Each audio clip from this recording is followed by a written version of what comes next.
सिया पाबनि पूजू आई जनक जी के आंगन में। सिया पाबनि पूजू आई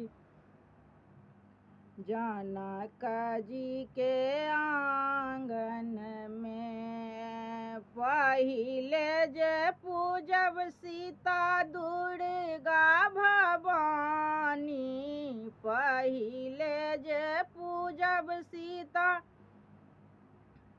दुर्गा भवानी, तखन गौरी दाई जनक जी के आंगन में।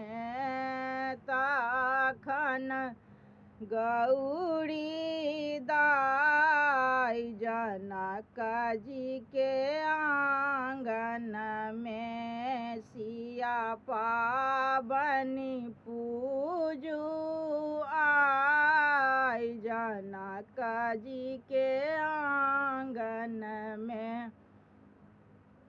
तखन पूजब सीता नाग बिषहारा, तखन पूजब सीता नाग बिषहारा, तखन कुल परिवार जनक जी के आंगन में।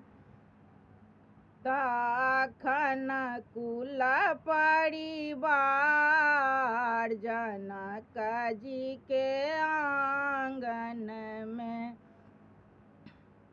सीता पाबनि पूजू आई जनक जी के आंगन में।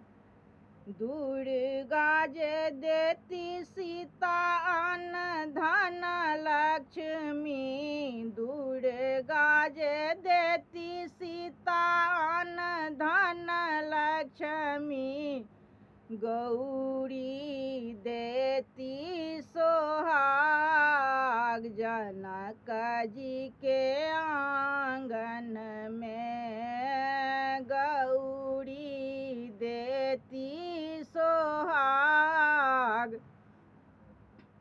जनक जी के आंगन में। सीता पाबनि पूजू आई जनक जी के आंगन में। नाग बिषहारा देती भाई सहोदर, नाग बिषहारा देते भाई सहोदर, परिजन देत आशीर्वाद जनक जी के आंगन में। परिजन देत आशीर्वाद